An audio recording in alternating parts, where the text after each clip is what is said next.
And it states that if the information that is being reported on your consumer credit profile, if it doesn't meet the 5 points of compliance, and there's 5 different points, I'll let y'all Google that because it's super detailed. But if the accounts that are being listed on a consumer credit profile does not meet these 5 points of compliance, it can't be reported.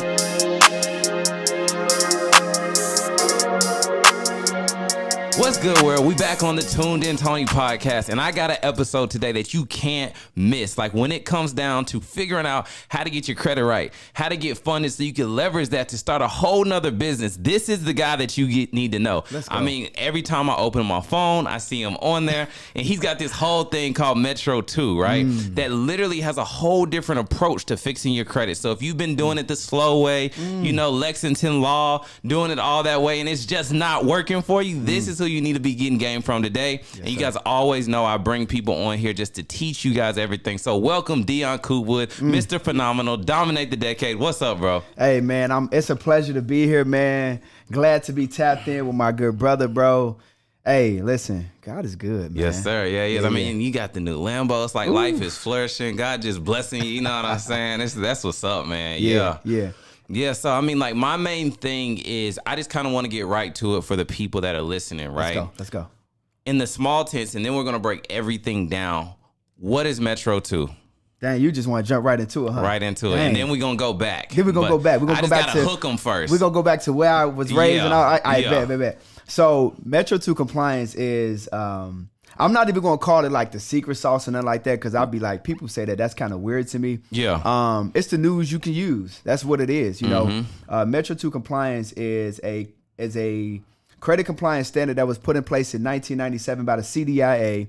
And it states that if the information that is being reported on your consumer credit profile, if it doesn't meet the 5 points of compliance, and there's 5 different points, I'll let y'all Google that because it's super detailed.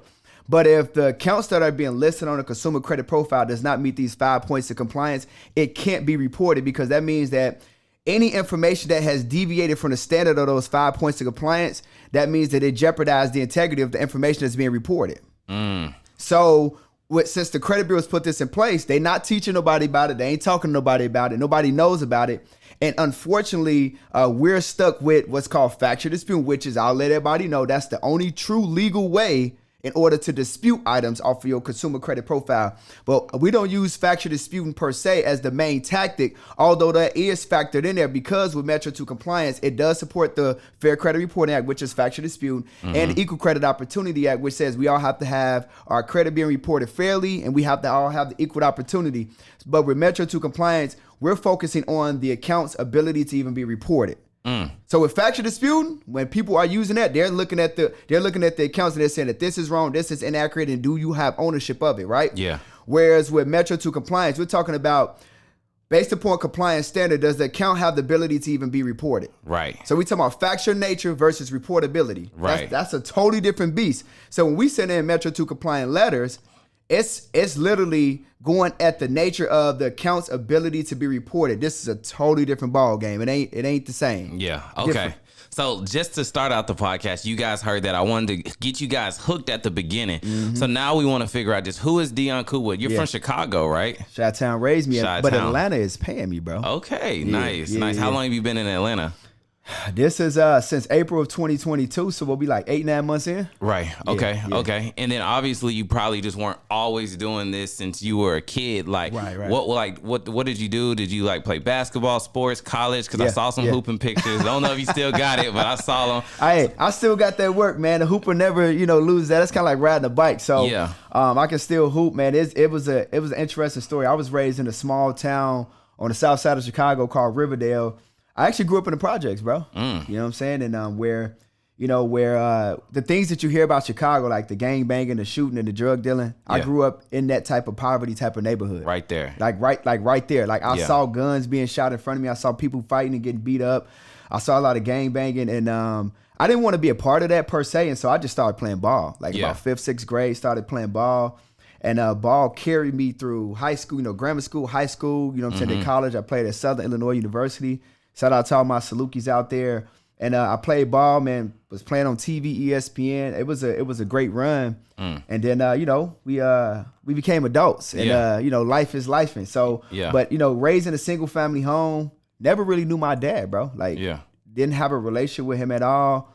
I think I met him like maybe 5 or 6 times. Yeah. And the times that I did meet him, he did do one thing good for me, and that was to introduce me to his other children that he had. So I was able to establish relationships with them, on my dad's side. And so, but other than that, man, I was raised in a broken home, never really had no real like guidance like that, from a father figure perspective. So at a young age, I had to figure it out, bro. Yeah. I had to figure it out soon, fast. And that level of responsibility is what grew me up fast, you know what I'm saying? And so I was like the man of the house for my mom for a while, for a very long time. And I assumed that role with great lengths of responsibility.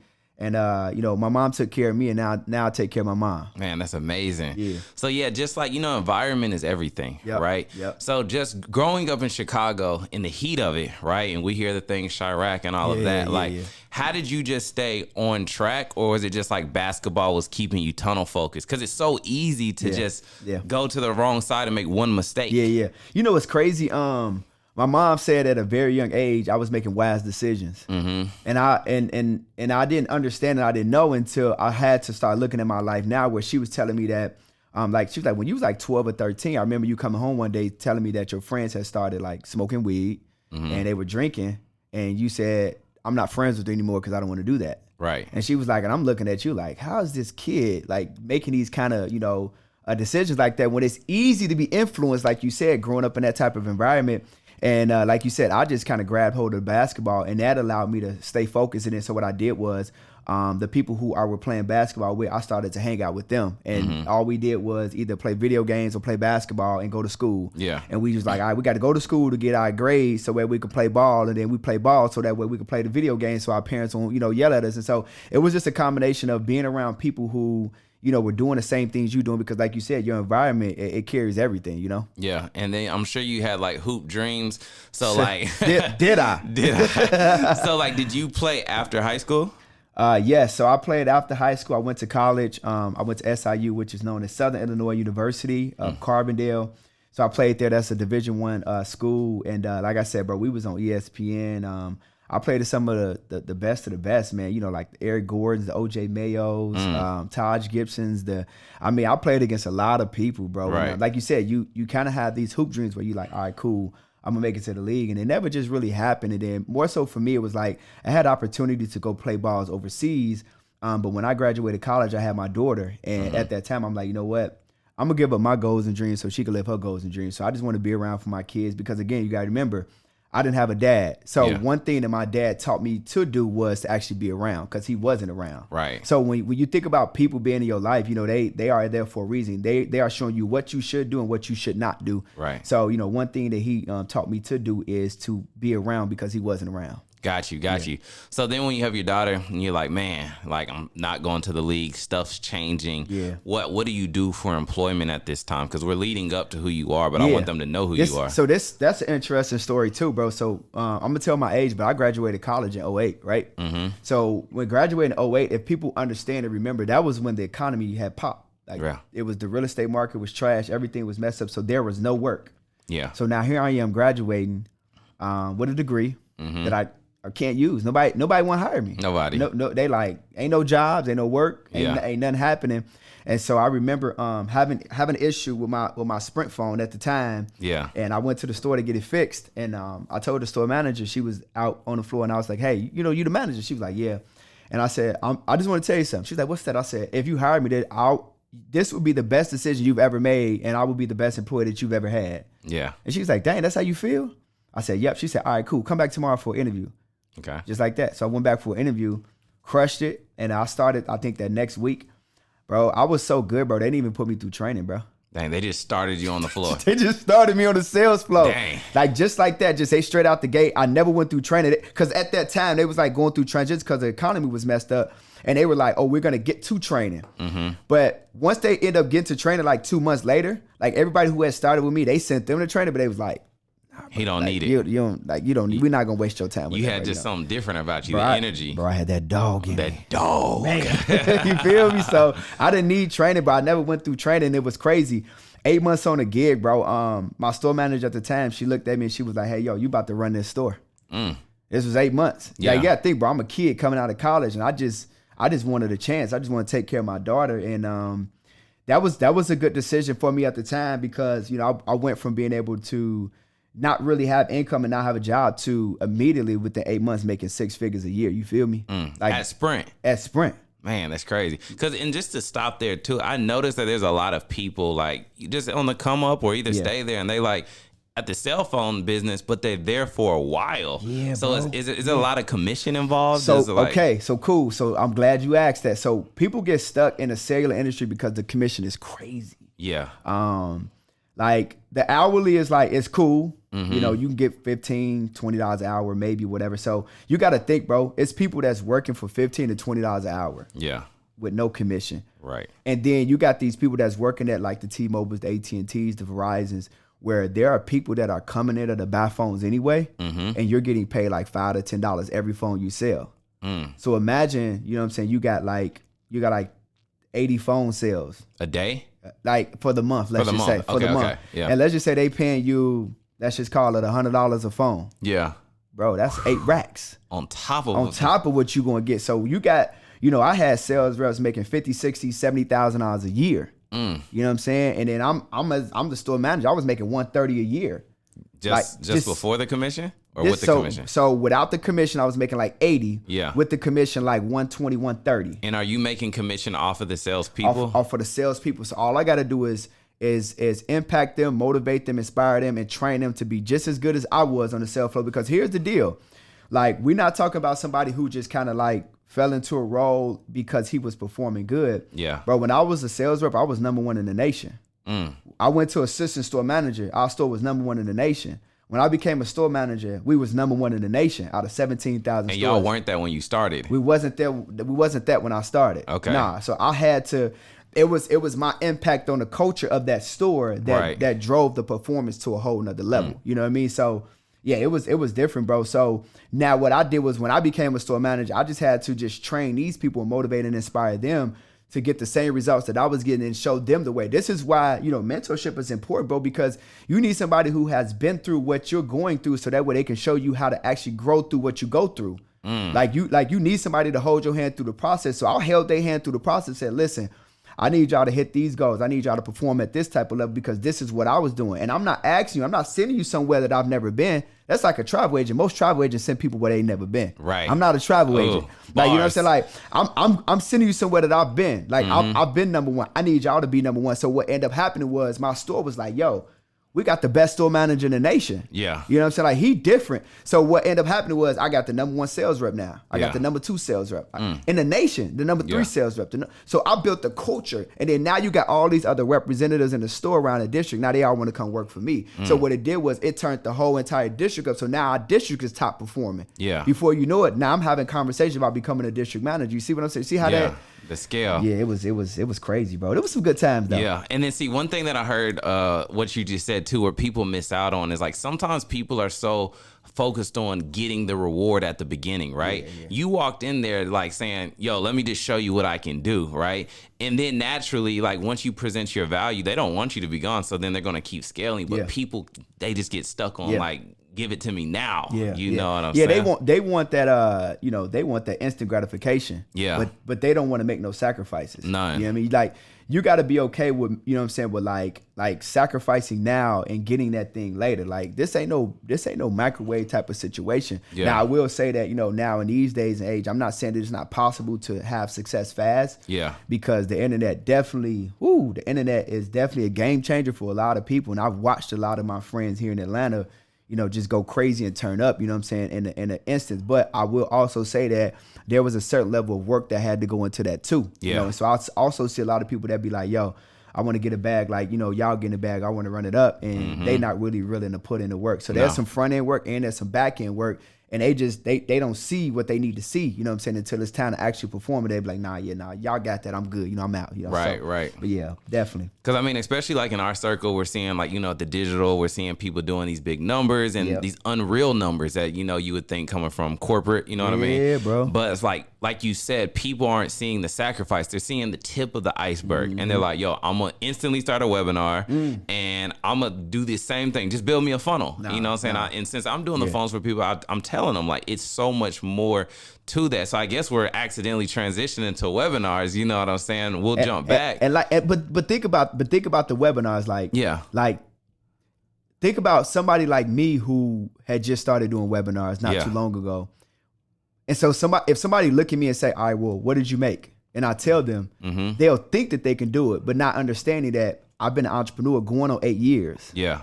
Not understanding that for 8 years, I worked in corporate America and I was number one. Yeah. In a sales environment with sales background and a sales experience. So when you think about it from that aspect, I come to the table with a whole lot more. Yeah. Like, I didn't just get started. I ain't new to this. I'm true to this. Yeah. Like, you feel me? Like, so you can't compete where you can't compare. Right. It don't work that way. And then a lot of things too, just like since we're on the webinar topic real quick and we're going to jump back, but it's just like psychology. And that's one thing that I had to learn, right? Yeah. It's like a lot of people jump into, whether it's the webinar game or anything, right? Yeah, There's trained experts in it and they think they can do it their way. Yeah. But there's a reason why there's a science to doing it. And if you don't follow the science, you're not going to see the results. And also too, like with following the science, you're not going to see the results. And then also too, you got to understand, if you don't get trained, you can't be successful. Right. Like, people have to understand, I tell people this all the time, jobs have actually showed us what success looks like. Yeah. They say, I want you to come here to the same spot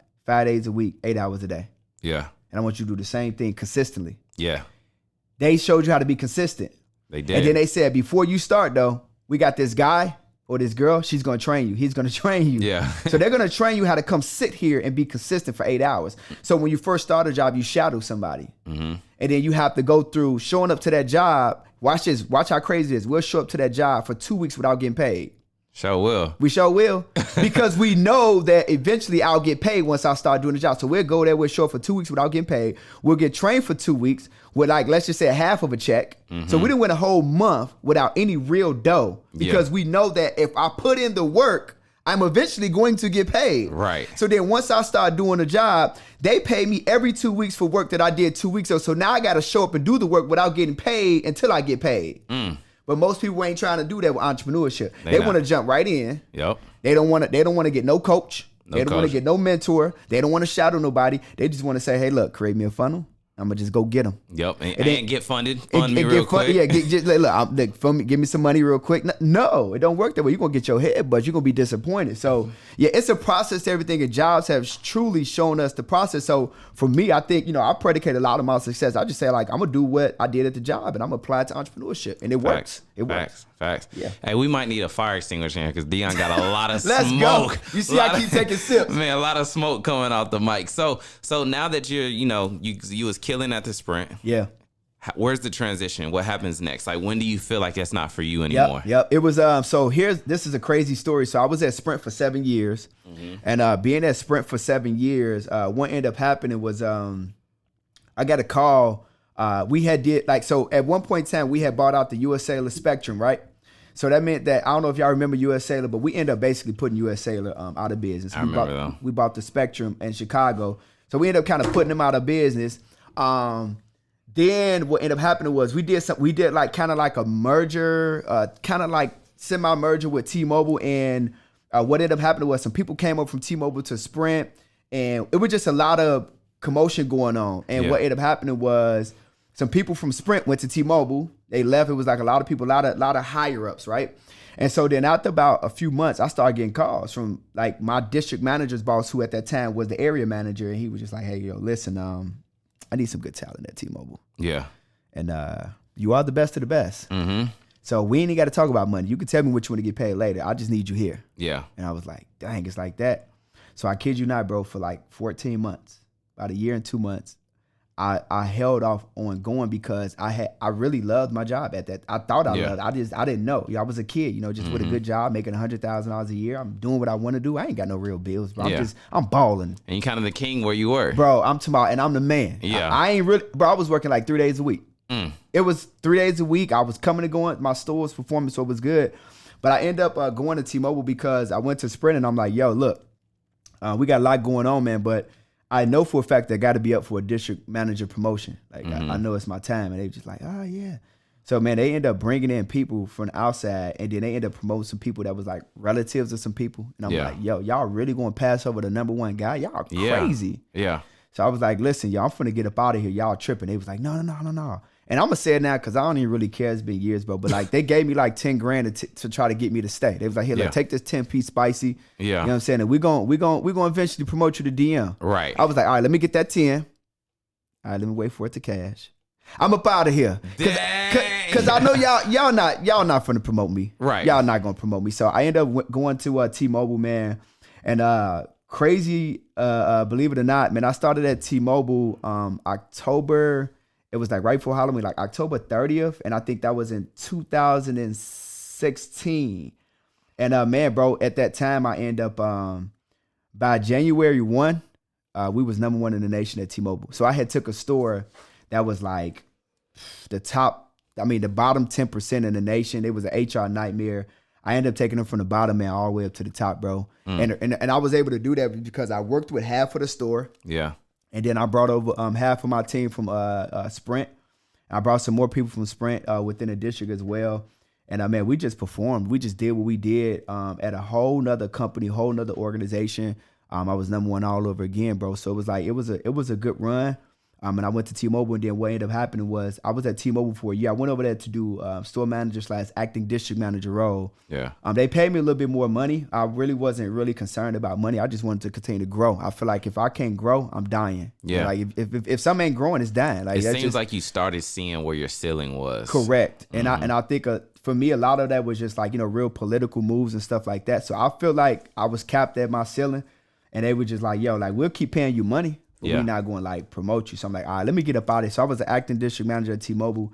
And then I just decided that job wasn't for me. Like, so HR was coming in the store and loss prevention, and they were just questioning, acting silly. And I was like, listen, it's either going to be me or it's going to be my employees. And I was like, you're going to have a hard time replacing me. Yeah. And I'm like, look, but I'll leave if y'all want me to leave. I'm like, but I'm not going to quit. Right. Y'all going to have to let me go. Yeah. Like, so just let me know if y'all gonna let me go so I get my little unemployment, you know what I'm saying? I can relax a little bit. Yeah. And they was like, yeah, we gonna separate. And, I'm like, here, look, take the badge, take the laptop. I'm up out of here. My district manager at the time, she was crying. It was crazy. Yeah. But I just felt like, I fell out of love with my job, because I feel like with a job, you got 3 phases, When you first start, you love it because you got ability to feed your family. Yeah. And then that love end up turning into like, because you like, I just like coming here because, again, I got to pay bills, but I don't like none of y'all in here. Yeah. Y'all get on my nerves. I hate coming. I'm coming here every day. You start to realize that you are in a cycle. Yeah. And then you just tolerating it because you say, you know what? I hate everybody in here. If I can get another job, or if I quit the job, if I can start my business, if I could really believe in myself, I would do that. But I got to stay here because my mortgage is due or my rent is due. You know what I'm saying? I got bills to pay. So I'm going to stay here until I can figure something else out. So I had got to the point, man, I was just tolerating my job. Yeah. Realistically. And, end up separating and leaving, and I'll say, what, I don't know what I want to do. I just knew that I had good credit, and that's how I got into what I'm into now, because I ended up taking my good credit. At that time, I had like $40,000 in credit. I had 2 American Express, and I had Discover. Yeah, it was a total of $40,000. I said, I'm gonna use this. I'm gonna leverage my credit to create the lifestyle that I want. And so I left. And you didn't even have that credit education yet. I didn't have no education, bro. I just was like, yo, I'm gonna figure it out. I'm good at what I do. I'm like, if y'all could pay me $100. I got to be at least worth 10 times that amount. Right. Like, I got to at least be able to work. Like, I should be able to go get the little bonuses they was throwing you. You feel me? I'm talking about, if y'all could give me $100, y'all ain't giving me half of that bag. Yeah. Like, so I'm like, I got to be worth for M. I should be able to, if I could create y'all $1 million plus, I should be able to go get that on my own. So I started my entrepreneurial journey, bro, with $40,000 in credit. I was paying my mortgage at the time. I had 2 car notes. I was paying, taking care of my daughter, like putting food on the table, paying everything with credit cards, bro. Yeah. What was your first business, like first inch at entrepreneurship? Yeah. So the first 3 years of entrepreneurship, I did life insurance and financial planning, bro. Okay. I'm going door to door. Yeah, door to door doing it. Oh, man. Hey, what's up, Tony? How you doing, man? I was talking to your neighbor, man, Aria, and he told me that you'd be interested in some financial information. You got like 2-3 minutes. Can I step in? Yeah. Your wife home? Dang. You feel me? And what I'm wondering about that is, like, when you were at the cell phone shop, you got hot leads, really. So they was coming in. Yeah, they're coming in. They was coming in. But what made me number one at the cell phone store is because I knew that they was coming in. I just had to sell them some extra. Yeah. You was already coming to get the phone. Let me give you 2 phones. Or let me give you the phone and a case. Like, so I knew that. So now I went from people coming to me having to go to the people. So now you're getting a lot of rejection. It's different. Bro, I'm talking about everybody was a no. Yeah. I'm talking about every door was a slam. And most people didn't come to the door. Everybody was a no. Sometimes I would present for 2, 3, 4 hours and that was a no. Yeah. And I just had to just muster up the courage to just say, like, somebody gonna tell me yeah. Like I know that if I can get enough no's, I'm eventually start getting some yeses. And so for me, every day I just went after no's, after the no's, after the no's, because I knew that I was gonna get a yes. So I just mentally told myself like just go for no's. Like don't worry about the yeses. The yeses will eventually fall in place. Just go after the no's, and the yeses are gonna take care of themselves. See, what I like about that too is like I was talking to one of the webinar guys, right? And he was just like, I'm not hitting the numbers week after week after week. It's the same thing. Yeah. And I said, well, you now have like a whole back-end integration sales team set up, right? Why don't you change your perspective? So this is the bar. Why don't you change your perspective to say, how do I get more people to the other side and grow that side? And then eventually you start noticing that the front side's growing even larger. Yeah. So what I mean by that for you is like, instead of focusing on the yeses, you change their perspective. And that's what so many people need to do. They're tearing themselves down by thinking what they need to be hitting when it's like, just change the perspective. That's it. You know what I'm saying? Like you don't focus on what you know can go wrong. Just focus on what you know can go right. Like, so I'll just like, look, I know the no's are gonna be there. I'm cool with that. So I'll just play it again. I said, let me see how many no's I can get every day. Yeah. I just changed the narrative. And were you just in different neighborhoods like every day? Yeah. So what I would do was like, let's say if Tone told me, he did some business, I'm gonna say, look, Tone, can I get 10 referrals? So then you'll give me like 10 of your close family and friends, and then I would call them. And I would say, hey, I was by Tone's house yesterday. I want to come speak to you and your wife now. He told me, to hit you up. I want to know if I come see you tomorrow or the following day, which one best for you? You say, all right, tomorrow. All right, mornings, afternoons, evenings. Yeah. And I'm in your crib. And that referral's kind of creating a little bit of a warmer lead. Now I'm getting warmer. Now I'm able to, kind of call some people instead of just having to just pull up, you know what I'm saying? But even if I pulled up and I closed Tone, I can still go to your neighbor crib though, like on the left and on the right, because they know you. Yeah. So I go knock on Mr. Johnson door and say, I just talked to Tony and his wife, and they told me I could come, so just see if you was at home because they love the information I shared. You got 5 minutes, and I'm in his crib, and I'm getting some referrals from him. Yeah. Boom. Then I can go to the next crib. But now if somebody break that chain and they'll answer the door, then I just get in my whip and I'm gone. I'll just call his referrals and I'll go see them tomorrow. Did that situation, like just working in that career, did it stop making, of course it stopped making sense, but did it ever start making sense? All right, so it made sense because again, I am who I am. I'm good at what I do. And so what ended up happening was, bro, the company that I was partnered with at the time, I was an independent insurance agent, but I was a broker for a company. And that company that I worked for, I ended up number one. Once again. So yeah, bro, I was the number one insurance producer for that company, selling individual policies. I was number one.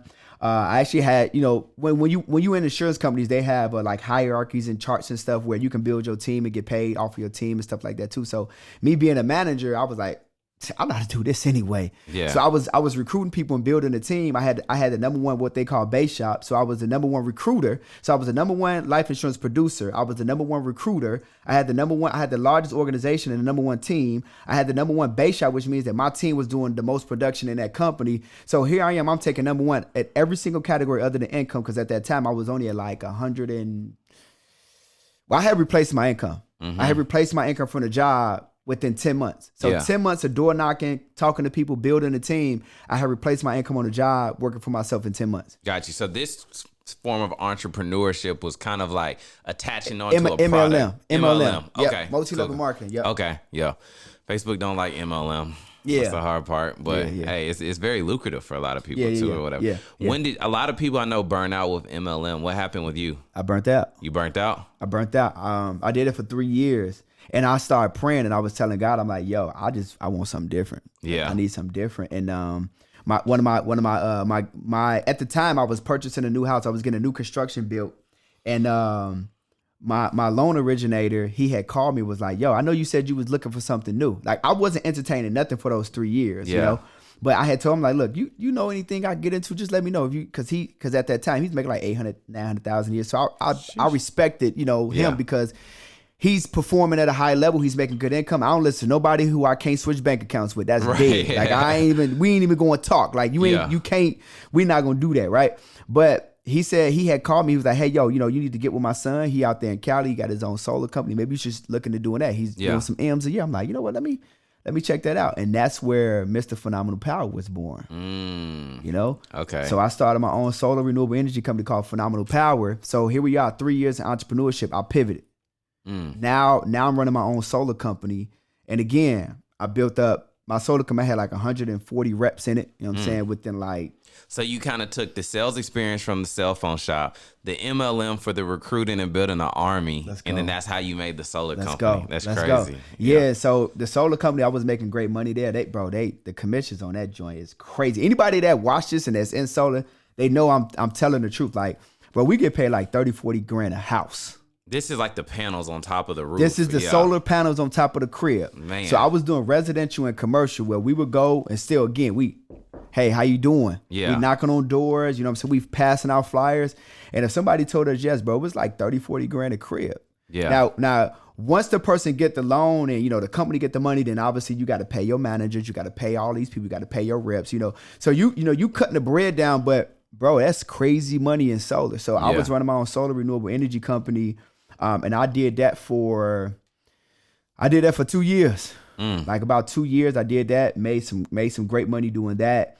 And the only reason why I stopped doing that, it wasn't a burnout session because I actually like doing that, but it was more so a concept of because solar is still kind of like new. Yeah. There's a fear of it, so people fear what they don't know. Yeah. So it made it harder for us to convert people. Yeah. Unlike anything else, because the first thing people thinking is, I don't know nobody with solar. Yeah. And you got to think, I'm in the Midwest, so I'm in Chicago where it's snowing and all of that. We barely getting sun, so people like, they like this. I don't know if this gonna make sense for me. Right. And so we having to try to make it make sense for people. We did an excellent job at explaining it, making it make sense for the people, but.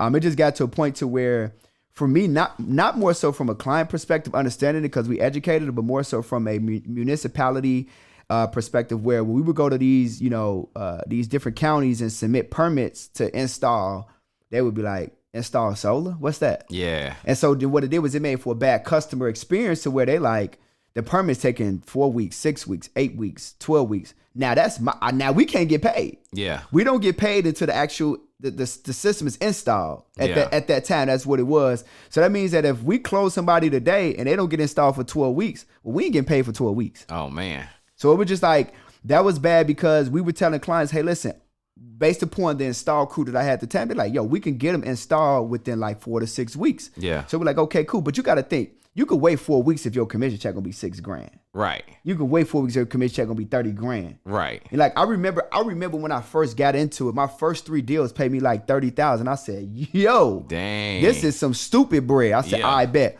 I'm doing this. I'm gonna build my company up. Like if I can't do it myself and see success, I'll never tell somebody else to do it. So I had to like be an agent when I first started, and I did it, and it was like some crazy bread, but.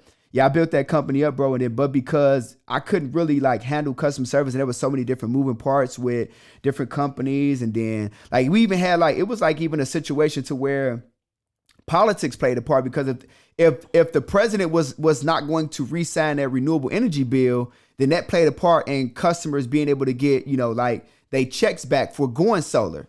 So it was so many different moving parts. I said, I don't like all these moving parts. Yeah. I can't really control my destiny. Yeah. So it's time for me to get up out of here. So control your destiny. That's a big one, man. Yeah, bro. So I got up out of there, and that I said, I'm gonna go back to my roots. I want to go back to like financial literacy, financial services. So that brought me back to doing credit. And here's the piece. Before I got out of there, a big piece of people going solar was they need to have a 650 credit score higher to qualify for the no money down program. Because how much is the solar? Depends on like the average household. It costs you about like 30, 40 grand. But the government and the state that they lived in was giving them checks back. So they really wasn't paying nothing, to be honest. Dang. And how much of like your light bill does it just reduce?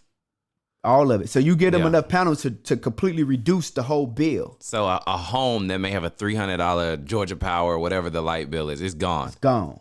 Oh, Georgia man. Power is gone. So you install them solar systems. It's absorbing energy from the sun, putting all the energy into the crib. You don't need it. I can see how that and then so what ends up happening was, this is how the system ends up for free. You would get the solar. The sun is beaming all day, but your panels only can hold so much energy. So, and your house only produces so much energy. So you'll put enough panels to produce enough energy that they can produce for a year. But then because the sun is so strong, it's overproducing. So you producing energy, but the excess energy goes back into the actual grid. So the power company now says, oh, well, now we're going to take your energy and give it to your neighbors. So you're basically was selling your energy back. So they would give you, like, let's just say depreciation on your solar system. And they would say, well, listen, over the next 15 years, we're going to run amortization. We're going to say, based upon your system size, we're going to cut you a check. You're going to give us so much extra energy over the next 15 years. We're going to give you a $10,000 check. Hey, he's selling solar. I might. Hey, you feel me? Like, I still got that work. You feel me? So that was a no-brainer. So when you go to people's house and say that, they're like, oh, you cut my energy, you finna save me $300 a month, and I'm gonna get a check back. Yeah. And then so that was just the state check. You got another check for you got an income, like for your children earn income credit. Yeah. They was giving you solar renewable energy credits on your taxes too. It was crazy. So people were saying yeah, but they weren't qualified because they didn't have a 650 credit score. So I started my credit company to try to fix that gap. To fix the credit. So that way I say, look, we're going to put you in this program over here. We're going to fix your credit up. Then we're going to bring you back and you're going to qualify. Then you go solar. So I was like, let me get that bag. Then I get this bag when they come back. And I'm going to just get 2 bags for one. Hey, that makes sense. So then when I transition out of solar, I transition right into credit and start running it up. It just made sense. It was like, I didn't really... It was really like everything just was in alignment for me. I didn't like force nothing, bro. Yeah. It just made sense. Because I was going to say, like, how did you even get into the credit? You know what I'm saying? But now we got there in the story to where it's making sense for the people. Yeah. It's not a game. Like, he's doing it to serve. You Facts, know what I'm bro. saying? Facts. That's it. That's it. So then when you first started, like, I mean, of course you didn't know the expertise in game you know now. Yeah. Like, just tell us about that. Like, you know. I'll be honest with you, bro. When I first got into the industry, I really didn't want to do credit repair. Yeah. I really didn't. I really wanted to just educate people. I wanted to educate myself on it and then educate people so that, like you said, I could serve them. Because from a biblical standpoint, it says, if I fish for you, I can feed you for a day. But if I could teach you how to fish, I could feed you for a lifetime. Because if I show you how to do it, then you can help yourself forever. Yeah. Then you can help some other people. So I said, I just want to just educate people on how to do it and show them how to do it. And I want to charge them for that. But I had a business partner at the time, and he was just like, nah, let's just do it for him. Like, he was like, we'll make more money. It'll be easier. You know, we can do it together. I'm like, you know what? All right, cool. Let's do it. Yeah. So we started doing it. And man, after like the first 2 months, because you got to think, bro, I had built up such a brand for myself over these years. Like, you got to think, this is the guy who played basketball. Like, we talk about the guy in high school who was voted most popular. Yeah. The guy who went to play basketball and was on TV and he was popular. We talk about the guy who graduated and now he's in corporate America. Now he's popular again.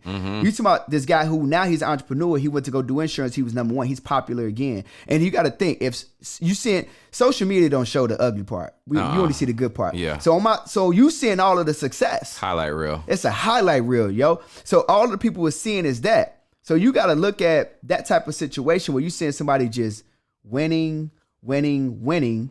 So no matter what he do, I'm rocking with him. Yeah. So my brand was big. So now when I go into credit, when I fully immersed myself into that, everybody just came. Yeah. So I wasn't, like, when I was doing credit for solar to repair, I wasn't publicly.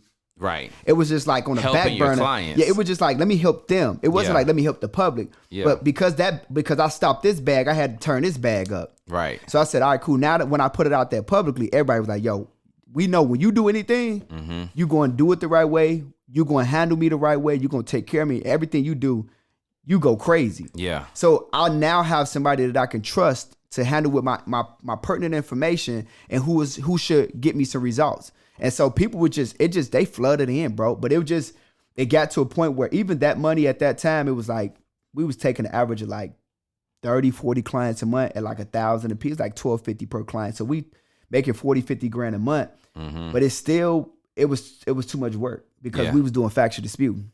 Got you. So I'm up 1, 2, 3 o'clock in the morning. And let's break that down copy and pasting. For the people who are like listening. What exactly is factual disputing? So factual disputing is the one true legal way that a person can actually repair your credit. When you take the National Credit Repair exam, that's a question on the exam. What is the one true legal way? And that's factual disputing. So factual disputing is The credit bureaus have to determine accuracy of you having ownership of the account. They need to verify that you own it.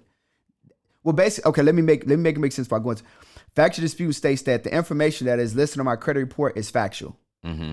Right. So then if we're going to dispute the information, that means that we're disputing something because it's not factual. That's factual disputing. I'm going to dispute this because the information that is here on this report is not factual, which means that you need to prove that I own this account, which means show me some type of contract that I signed, show me some type of agreement that I'm into with this company that's listed here.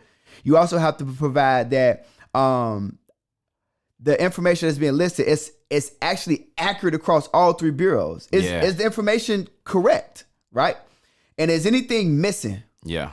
Like if anything is missing, if it's not correct, if you can't verify that I own it, then bro, it's so many different combinations because it's 3 different credit bureaus and it's like 12 to 15 different categories. Yeah. So the combinations of them getting something wrong is very highly likely because the 3 credit bureaus, they don't even communicate with each other. Yeah, I even heard like even if the dates opened are so this different. Is what I'm saying. Like if the information is not the same across all 3 bureaus, so if the dates that's open is wrong on one, but it's the right date is on 2 but wrong on one, that account could get deleted. If the account balance is right on 1 but wrong on 2, that can get deleted. Yeah.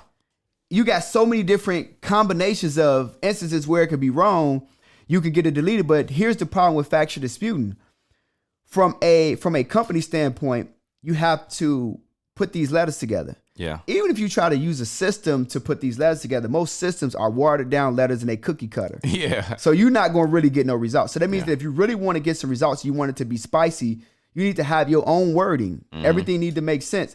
But the problem with that is now from a company perspective, if I got 30 clients, and I got to do 3 bureaus, just on one client, if that one client, let's just say I got to send out 9 letters for that one client.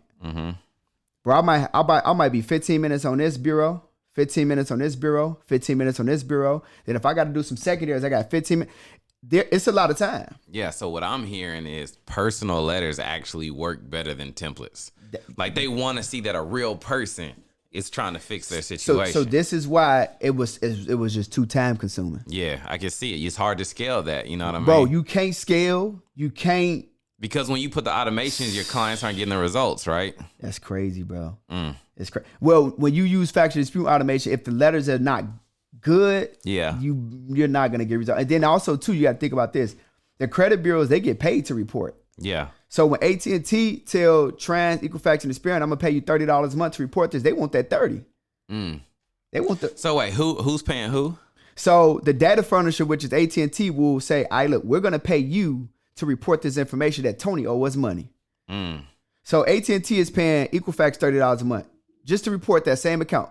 Dang. So this even after you're not giving them any money, they're just spending money on you. They're spending money to hopefully get you to pay the debt that you owe. Got you. So if they pay, let's do some math. If it's $30 a month and they do that for, let's just say, a whole year until it's time to file taxes, that's $360, right? Let's say you owe them a stack. Then they filed that $1,000 that they lost from you on their tax return. So now you really don't no longer owe AT&T because they filed that as a loss. Yeah. So they paid $360 that you only owe them $1,000. So they didn't really win because when you look at it from a financial perspective, 1,000 minus $360 is what's that? $640. So they got $640 back. They lost $360 trying to get it from you by reporting it as a negative item. But when they file that as a debt, here's where they win. They'll call a collection agency and say, hey, look, check it out. Tony owe us a stack. We'll sell this debt to you for 50 cents on the dollar. Yeah. So give us 500. We'll let you say that Tony now owe you 1,000. Yeah. So now they got They got 500. Yeah. They already got the 6 something back. Yeah. Then they got another 5. So they got the 1,000 that you owe plus some change. But then now the collection agency call you and say, all right, we bought this thing for $500. Tony owe AT&T 1,000. Probably $50 actually. Huh? Probably bought it for $50 when he said 50 cents on the 50 cents on the dollar. So so for every dollar they cut it in half. So if you owe 1,000, they pay 500. So they'll call you and say, look, Tone, look, we know, let's just work a deal out. We'll take $700 today, man. And I've been there before. You feel me? And so you say, oh, dang, I'm going to save $300 if I just pay this right now. You never went into business with them. So you don't owe them nothing. You don't owe them nothing. You don't have a contractual agreement with them. Yeah.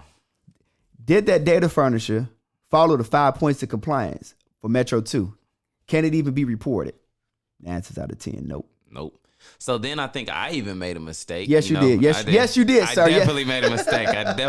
Because then trying to be a good person doing the right thing, you pay them. And guess what happened to me? Now I validated it. Correct. So that's when I was like, when I learned, Jim, that you should never even pay it because it's already been charged off. Yeah. If it's been charged off, bro, like based upon statute of limitations, most states is 7 years. Like after 7 years, it'll fall off. But like, because you don't really owe the debt anymore, all you got to do is just challenge it. 9 times out of 10, you'll get it off. Yeah.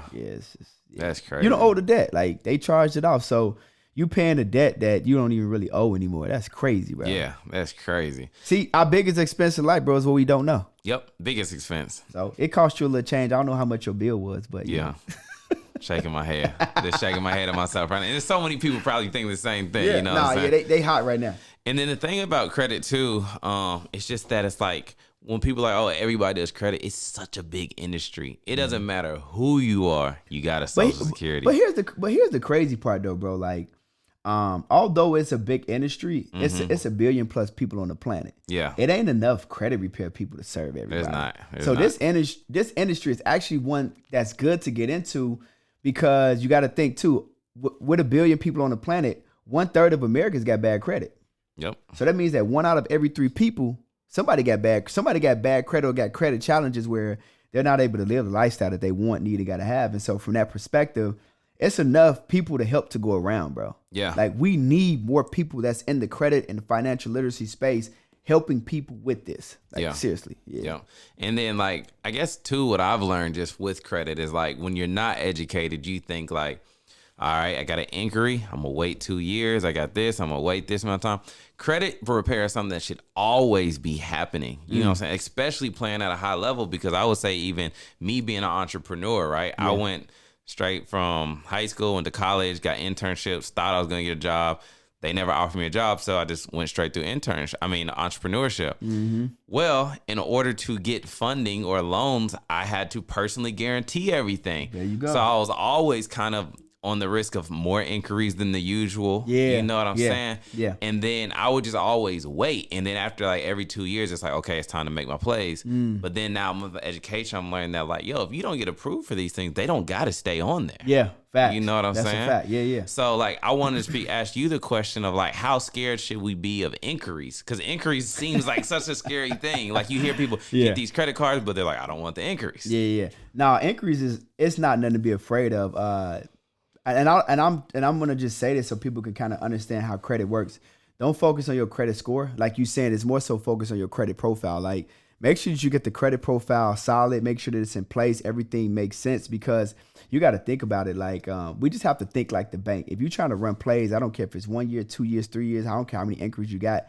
The bank is looking at your credit profile and your credit history, trying to figure out if you just somebody to do good business with. Yeah. So if you got a late payment, nah, I want to do business with you, man. If the lines of credit that you currently got, you've maxed them out, I'm not giving you another line to max out. It's looking like you're not going to pay this back. Yeah. You know what I mean? Like, if you're looking at your credit age, they're like, you ain't been handling credit that long. Like, I don't know if this is, he kind of like a baby when it comes to dealing with credit and handling credit. Then they look at your accounts. They say, he ain't got no accounts. Yeah. This is, this is the kind of game plan. Then with that last category, they look at inquiries. They say, man, he been running his credit like crazy. And so, the reality is that although these things are happening to your credit profile, there's nothing that is negative or happening on your credit profile that you don't want to happen, that you can't get help with or have taken care of, especially when we talk about Metro 2 compliance. So with Metro 2, I've had a guy get 22 missed payments deleted.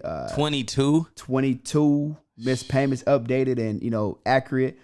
We've had people I had a guy who came to me, this was about, shout out to my boy. He don't even care. He ain't even tripping because he posted on his social media. But shout out to my boy Chris. Yeah. He do Turo out in Florida. Okay. He came to me with like, Jesus, it was about 150 inquiries, bro. 150 hard inquiries? Turo. On all the cars. So he got like 30 cars. Yeah. You feel me? So he like going to the car lots, run it. Just give me what you can give me. He like, give me what you give me, because I'm going to go run it up on Turo anyway. Yeah. So he going there and just letting him run him up. So he came like, bro, you do anything? I'm like, bro, with Metro 2, I got you, my dog. So I did Metro 2 for him, and bro, I got like 70% of them inquiries off. So we talking about, from 150 inquiries to down to like 40 or 30 inquiries, and he was satisfied with that. You know what I'm saying? Yeah. So, I mean, we can address any and everything, but like you said, if there's an inquiry on your account and is not associated to an open account, that thing gotta get that up out of there. So when did you find Metro 2? Like of course the factual disputing was taking too long. You figured it out. When were you like, oh, I got something better to like really help my clients? Yeah. So I actually I was just kind of like searching Facebook groups, and I ran across a crazy good Facebook group that was talking about, Metro 2 and stuff like that. And I'm like, oh, okay, cool. This group is pretty cool, man. And so I joined the group, and I was like in there just watching, seeing what they're talking about. And I started kind of like paying attention. And I think I had searched and found this group because at the time, one of my guys, Jeremy Woo, shout out to my guy Jeremy Woo, and he was talking to me about Metro 2, but he wasn't using. He said he was hearing about it. And I'm like, well, yeah, send me some information. He's like, I'm gonna see this Facebook group they be talking about it. I'm like, all right. So I go in and I'm just listening, paying attention, and I start asking questions. And this young lady DM me, she's like, whatever you need help with, I help you out. And we started talking. We got cool. And she was like, here's the guy. This is software, whatever that he's using, and it's generating the letters for you and all that stuff. So I'm like, all right, cool. So I started using the software, and I'm getting like crazy good results. I'm like, dang, this is crazy. So fast too, right? Fast and good. I'm like, it's deleting everything. This is crazy. So I started using it with my company, and now I'm able to scale. Now I'm taking like 40, 50 clients a month. I'm charging more. I'm doing less work. We getting faster results. I'm like, yo, this is crazy. And this is how this thing happened. So I'm on a podcast with my guy Marvin Francois. Okay. And I'm talking about Metro 2, how we talking about it. Yeah. And so at that time, the gentleman who had owned the system, I didn't know him. Like I knew him, but there was no relationship. Right. So somebody ended up sending him that podcast episode, and he watched it. He said he waited a couple months before he said anything to me. And then one day he sent me a message, which was like, hey man, I just want to tell you, you did an amazing job on that podcast interview. You have an amazing character. You have a heart of gold. You're really trying to help the people. He was like, and one thing you did that most people don't do, he said, is most people would try to take credit for stuff that they don't own. Yeah. He said, you got on there, you talked about me. Shout out to my family, my brother, Rodney Peak. He was just like, I'm in love with who you are, brother. Yeah. And he was like, and I just want to I want to talk to you. I want to help you. He was like, whatever you need from me in regards to Metro 2 and learning and understanding, he's like, I want to help you. So he pretty much mentored me through the process of understanding Metro 2, how to effectively use his software, use the system at the time. And since then, we are like brothers. We talk like every day. Manuel, this gentleman he's like 55, Caucasian. So you would never guess, you would never think, right? Yeah. He out of all the people that he dealt with, thousands of people using the system, thousands of people, he hit me up, and we've been connected ever since then. And he don't mind me talking about this, but he's in a stage where he's terminal. And so he called me one day and was like, hey, listen, man, I'm terminal. I didn't even know none of this. Yeah. I'm just creating a relationship. I'm giving him his flowers, and just, we partnered up, we locked in. And he was just like, man, I'm glad that you with me. I'm glad that we talk every day. We working together. He was like, but look, just want to let you know I'm terminal. He was like, and I won't be around much longer. He was like, and I think that you will be a great successor for everything that I have in place. And I'm like, dang, that's deep. I'm like, yo, that's tough. Yeah. And I'm just thinking like, you got family, and like, he was just like, it's not really about that. He's like, when you see somebody who can be the successor, he was like, and I trust that you will not only take care, yourself and your family with this opportunity, but that you would take care of mine. And, and when I go home, so I said, man, that ain't even a question. And so, he blessed me with a crazy, this is crazy. Listen, look at this. Look, who's calling me right now? That's him? That's him right there. Y'all see that on the screen? That's him right there. Dang. That's crazy, bro. But that's just how God worked. And what he did was he blessed me with opportunity. He said, listen, not only do I want you to be the successor of my system, his system is called Prodigy Surge. He said, I'm going to give you opportunity to create your own. And so, I'll be launching my own version of the original Metro 2 compliance software, because he is the originator. There's no other person that originated Metro 2 compliant automated system. He is the originator.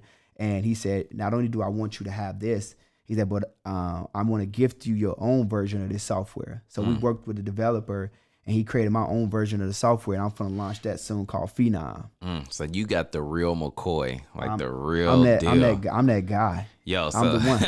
Everyone listening is just like, you already hear, like, if you want to really do it the right way, you got to go to the source. It's crazy. Dion got the source. He know you talking about him. Yeah. His ear itching. You know what I'm saying? So that's what's up.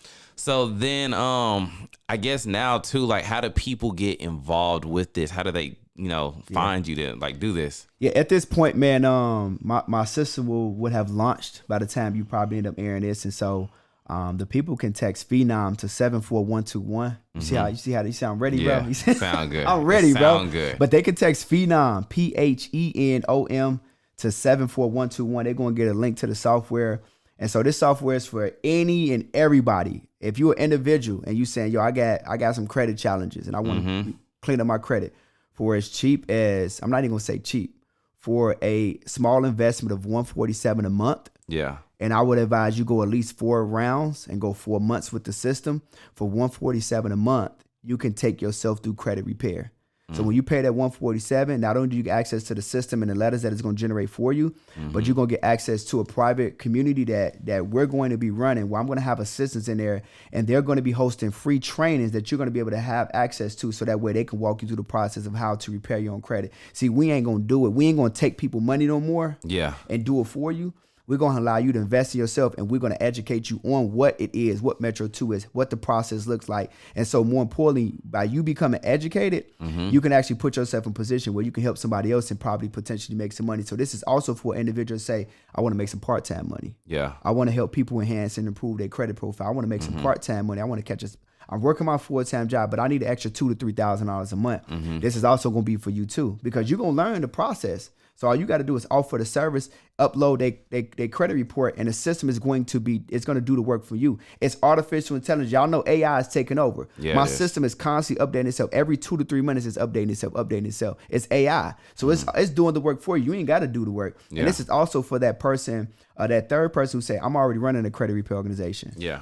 I'm hearing about this Metro 2. I'm liking the results that y'all getting. I'm doing factual dispute or consumer law, and I ain't getting the results that I want to get. Right. And I want that Metro 2 sauce. Yeah. It's for you too. So come on home. Yeah. All you gotta do is text. Just send Phenom to 74121. You're gonna get the link. You're gonna get tapped in, or you can go to www.m2phenom.com and they can get tapped in, bro. And it's their form. All you gotta do is just register, create an account, pick their monthly rate plan, and we gone, baby. What I like best about that too is how you were just saying it's more of an opportunity for them, right? Yeah. So it's like, I'm going to teach you how to do this, and I'm going to teach you how to earn as well. Let's go. And just so that they can see themselves in the picture, I want you just to explain, like, you go to Mr. Phenomenal Power on Instagram, you start seeing new cars, new this, your life has changed. And I wanted you to let them know what that feeling is like, that how you're able to provide for your family on a different level now. Yeah, bro. It's for me, it's a concept of me letting go of ego and focusing on we go. I like that. So my thing is I try to figure out how many people I can pour into and give them the same opportunity as me. And so that's what birthed Dominate the Decade Mentorship Group. And so I say, you know what?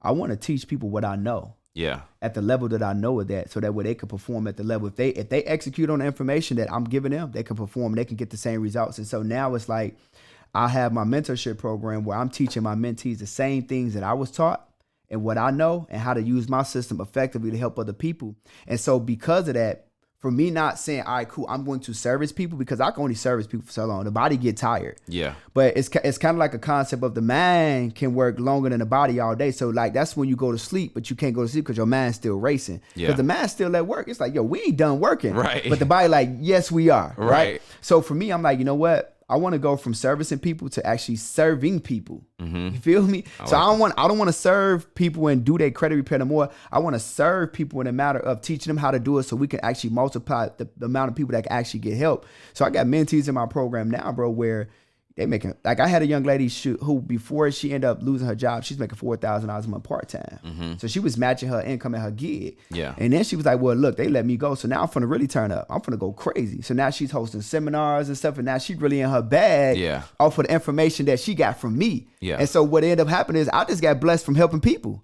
God said, if you can help enough people get what they want, need, and gotta have out of life, I'm going to take care of you forever. So I'm good, bro. Yeah. I just focus on just helping people. Like I told bro, I said, listen, bro, hey, Ari, you need anything, with your webinar before Sunday. Just give me a call, bro. I got you. Facts. He's like, I'm good. I said, but if you need me, I'm here. I got you. And it's the same thing. All I'm doing, I'm not trying to figure out what can I get out of a situation. I'm trying to figure out what can I give to the situation. I'm not trying to figure out how can I take. I'm trying to figure out how can I add value to any situation I go into. Like, I'm a giver, bro. I'm not a taker. Yeah. And so my blessings come from me actually giving. It's a blessing to be a blessing. So I'll just give, and I don't worry about what come back to me. This is genuinely who I am. Yeah. You know what I mean? So that's why I'm able to take care of my family and do the things that I do, and I make the money that I make because I'm focusing on the people. I'm not focused on me. Yeah. Yeah. I want to talk about Dominate the Decade as Let's well. go. So, like, you get in the software, right? Is Dominate the Decade like an add-on that they can also jump into to get the live mentorship? Like kind of like group session one-on-ones to like ask questions, figure it out? So with Dominate the Decade, here's the cool part about it. Whether you purchase my direct mentorship program or even to get my course to get inside of Dominate the Decade, because course is access to it as well. You do get access to our private community through the course. With Dominate the Decade, you actually get me. So I'm actually in the group. Yeah. So when you got a question, I'm answering it. When you fall into a dark hole and you're trying to figure out how to get out, and you're not helping your client, I answer the question. Right. You know what I mean? Like, and then I do monthly Q&A strategy sessions too. So I say, hey, listen, where you at? Where you lost at? What's the problem? Why you not making no money? Yeah. Why you not getting no results? Why you not helping people? Tell me, how can I help you? How can I serve you today? Right. So I get on with them once a month for at least about 2 hours and we go in. Yeah. You actually get me. Yeah. Bro, people purchase my course and get me. Yeah. My course is only $1,500. Yeah. It's $2,000 regular, $1,500 when I put it on sale. So for as low as $1,500, you actually get me. Who do that? Not a lot of people. Nah, and then when you guys think about this, I want to put this in perspective too. When you hear the number 1,500, 2,000, I want you to get shell shocked. But somebody that's literally me, myself, been going through this credit repair process, there's so many thousands that I'm not able to receive. Talk to them. Just because I don't have the profile set up right. So the 1,500 to get it right is, when you think about it comparatively, it's pennies on the dollar. This is what you're telling the people. You're telling them to stop focusing on what it costs. Yes. But focus on what it's going to cost them if they don't take advantage of that. Exactly. Like, you like $1,500 for a course? Yeah, I mean, I know I get you in a private community, but like, dang, that's a lot of money. No, what's a lot of money is the money that you're giving up every single day and every single week and every single month in interest because you're dealing with bad credit. Yep. That car note that's supposed to be $200 when it's $600. Yep. That's extra $400 a month. That's too expensive. What's expensive is the things that you could buy with excuses. That's too expensive. You making an excuse saying, well, I don't know. That's too much money. I don't know if that's for me. Listen. Don't focus on the cost. Focus on what it's going to cost you if you don't make that investment in yourself. Facts. And the time is just slowing you down. Like, there's projects that I want to do, but because some stuff may not be right, you can't get the big lines of credit. You know what I'm saying? So it's like, when you look at, I need 50 racks, 1,500 is not nothing to get that right. You know what I mean? Look, for 1,500, man, I mean, again, y'all could go on my Instagram, my Facebook. I post all this stuff all day for $1,500. Like, I had a young lady, she paid me. Matter of fact, she didn't even pay 15. She caught the Black Friday sale when I ran that joint. You feel me? So she paid, like, at that time, I think it was like $700-800. And after, like, I think it was like the last 2 months, bro, she up $150,000. She went from a 601 to a 732, and she got like $160,000 in lines of credit. And she paid $800. Dang. So she exchanged $800 on Black Friday. And said, I'm gonna pay this $800 to get this dude sauce. And now 2-3 months later, she up 130 some points on her personal credit, and she can't get declined now. And then she like, bro, I'm running the place. She's like, you told me to go to look at all of the banks. You gave me all of the banks that pulled TransUnion. Go to them first. Whatever. Then she like, so I ran up that bag. She's like, now I'm on Equifax banks. I'm running that bag. Now I'm on Experian banks. Bro, these are plays. Yeah.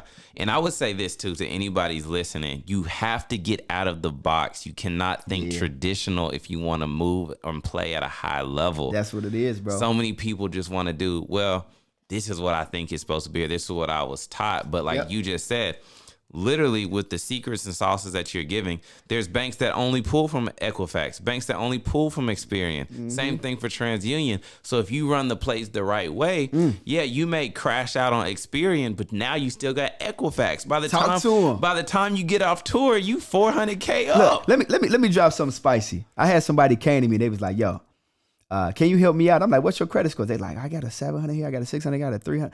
I'm like, well, what's going on over there on that one? Mm-hmm. Like, oh, that's a bankruptcy on there. Yeah. I said, all right, look, check it out. We ain't gonna worry about that one. Mm-hmm. Don't worry about the experience. They got a bankruptcy. We're gonna roll with this trans and this Equifax. I got banks that's only gonna pull trans and Equifax. We're gonna rock with them. Mm-hmm. So they like Navy Federal, pull trans, approved, 20,000. What? How you do that? Yeah. I didn't do nothing. Yeah.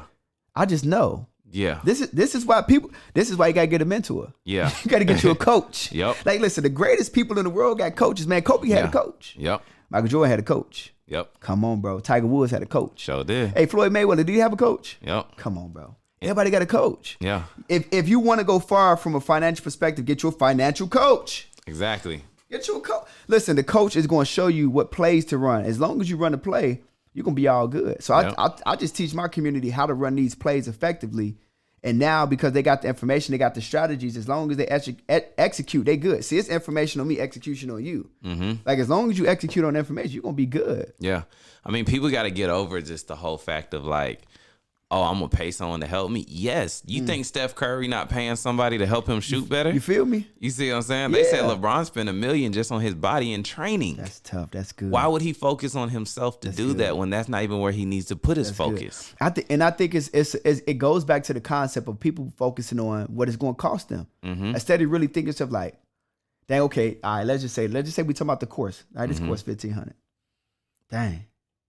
But you're not even looking at how much money it's costing you to not get that information to execute on it. Mm-hmm. Like you trying to be cheap. Well, let me help you understand something. Then you say, well, I'll go get dude course who's like his course $500. Yeah. Listen, the cheapest ain't the best, Sure not. and the best ain't the cheapest. Right. So if you want that work, you got to invest in yourself. You have to. I could tell how you love yourself by how much you invest in yourself. Mm-hmm. See, I spent $200,000+ in 2022 on my personal development. Yeah. So if I'm willing to pour that amount of money into myself to get the proper coaching and mentorship to properly guide me, what's $1,500? Exactly. I mean, I can attest to every single person that I look up to around me. Yeah. Spends money and resources to move faster. Bro, mentorship is a cheat code to life. Like, people don't understand. That's how you go from A to Z in like 2-3 months. Mm-hmm. Like, you have to pay to play. Like, you have to invest in yourself. Like, a mentorship, I always tell people that a mentorship is like, look at a mentor like a GPS. Mm-hmm. If Tony was going to go from Atlanta to, let's just say, you was going to drive to California, would you just get in the car and drive, or would you get a GPS? Try to map the signs together. Map it out. Would you try to map the signs together? Or would you get your GPS? Which GPS. One? But why? Because I want to get there quicker. I don't want to make mistakes. I don't want to go the wrong way. You feel I don't me? want to waste gas. But hold on. If you end up going the wrong way on the GPS, what happens? I'm lost. I've wasted time. No, but you got a GPS though. Yeah. You got it. It's going to reroute me. And it's going to get you to your destination? Yep. That's mentorship, bro. Every time you make a mistake, it's going to point you right back in the right direction. That's mentorship. And that ain't free. You got to pay for that. Yeah. Like, it's okay to pay for mentorship. Yeah. Most people don't even understand the concept and understanding of like what mentorship is. Like my mentor Myron Golden, he has the best example of mentorship. Yeah. Watch, I'm gonna do it with you. So Tony, if I said I'll give you $10, if I said if you give me $10 and I give you $100 back, would that be a fair deal to you? Yeah, definitely. Here's $10 right now. Right. What if I said if you give me 100, I give you 1,000? Is that cool? Always. All right. So if you gave me, let's just say 10,000, and I give you 100,000 back, is that cool? Oh yeah, we in business. All right. So out of those three, which one would you take? The last one, the 10,000 for 100,000. But why? It just seemed like the biggest return. There you go. So that's mentorship. Mm. You pay a mentor 10,000, you're gonna get $100,000 worth of information back for sure. Facts. So who really lost? Kind of the mentor. Kind of He the spent mentor. time on you. Come on, bro. Come Yeah. on. He's giving you way more. And this is why people charge, because we know that when whatever we charge you, we're gonna at least 10x that investment. Mm-hmm. But the reality is that in order for you to see that investment and the results coming to fruition, you have to actually put in the work. And see, most people get caught up in that part. They don't want to put in the work. Like, Yeah. the only this is what I do know. This is one factual thing that I can tell everybody. And you can snap me this. Work will work. Yeah. If you put in the work, it will work. Yeah. But see, most people don't end up putting in the work, so they'll pay, and they won't put in the work. Mm-hmm. or this is what happened. They will try to not pay, and they'll try to go get something that's free. Like they go to YouTube University and try to self-educate themselves. But the problem with that is that now because you didn't pay, now you're not paying attention. So because you sat there for 30 minutes or whatever, and you didn't put no real money behind it, you didn't put no investment into it, you don't really feel like it was a loss. Right. So you got the same sauce that I would have told you, let's just say potentially, and you went on YouTube and say, I'm not gonna pay Dion nothing to mentor me. I'm gonna go to YouTube, and you may have spent 2 or 3 days. So you paid life. So either you could pay me or you could pay life. But even if you go get it and you pay life, your time, which is the true currency of all things, time is the true currency of life. We can't get time back. So if you take your time and you put that into YouTube University, but you don't run that play, because you never say to yourself, well, I spent time on this and I spent money. I gotta get a return back on my investment. But if you come and you pay me $10,000 to give you all of the credit plays, and I spend 2-3 days with you, you're gonna say to yourself, I gotta get my $10,000 back. But if you go spend 3 days on YouTube University, you like, this was some good information. Yep. And you go your tail right back to work. Yep. And you end up the same guy because you don't run no plays because you didn't really pay attention. You didn't really value the information the same as you paying somebody to actually coach you, mentor you, and develop you to the next level. And then also too, when you decide that you might not want to run a play, somebody that's looking at you like, what you doing? Yeah. You ain't gonna run no plays? Yeah. All right, cool. So that's why you're gonna be in the same spot next year. Yep. And I know you always giving away so much information that you even got so much information that you give away free information all the time, bro. Tell them about your training. Which one? On Sundays. Yeah. So I do a free credit workshop, man, on Sundays. Y'all can tap into that one too, man. The link is in my bio. I mean, or you can text Metro 2 to 74121. Look, I got it ready for y'all, bro. Ready. I mean, but every Sunday, man, I do a free workshop where people can tap in, and I'll teach you how to get a 700 credit score with Metro 2 compliance, and I also teach you how to go get $100,000 from the bank, so that way, I give you some banks which you can go get the bag from. And then I also show you how to start your own credit repair company and, run up a bag too. So I just teach you the game that I know, and I give it away for free because I feel like, man, I got so much game, I can give it away. A lot of people don't want to give away game. That's because they ain't got no game. Yeah. But see, the only thing that you can take from me is notes. Yep. And I talk fast, so you got to write fast. You feel me? Like it's like that's just the way that it is, bro. Yeah. So we're gonna put all the links in the description for everybody. What do you want to leave the people with? Just for them, like they, so much information that's been taught. You know what I'm saying? Yeah. More so too about just start, execute. You know what I'm saying? Just go there. Yeah. Delay gratification. Don't focus on instant gratification. Yeah. I think people need to focus on just valuing and respecting the journey. Yeah. Because I think people get lost in understanding that it's not about how long or how hard you're gonna have to put in the work to get to the finish line, but I think that you need to focus on the person that you're becoming and the process. Yeah. That's what it's about. So it's more so about you enjoying the process and the person that you're actually becoming, because if you never become the person to do the thing, then you can never really do the thing. So many people are dealing with emotional stuff and mental stuff and breaking down and, childhood traumas that they can never really get over that hump to actually perform at the level that they want to perform at. So I really think that people need to understand that life is like a two-sided coin. It's either working for you or it's working on you. So if it's working for you, that means that you're doing a good job. It's working for you. But now if it's working on you, which is majority of individuals, 9 out of 10 people, that means it's working on you so that it can help you eventually become the person to actually go and do the thing that you was called to do. So most people just don't really operate in a purpose. They don't really operate within what's passionate to them. They looking over here, seeing what this person doing. They look and see what that person doing. They comparing themselves where they really can't compete because this person is on day 365 and you on day 2. You getting lost in the sauce where you just need to focus on being genuinely, authentically you. Put in that work, because the only thing that work is work. Y'all heard it from the man. That's my man, Dion Coopwood. Let's go. Tell him the Instagram name. Yeah, man. Instagram, you can follow him Instagram at Mr. Phenomenal Power. That's at Mr.Phenomenal way. Phenomenal is spelled and then power all together. And then on Facebook, man, at Dion Coopwood. TikTok at Mr. Phenomenal Power as well. Hey, make sure y'all tap in with him. Don't let this be the last time you heard from him. Make sure you like, share, subscribe, all of that. We'll see y'all on the next episode. Let's get it.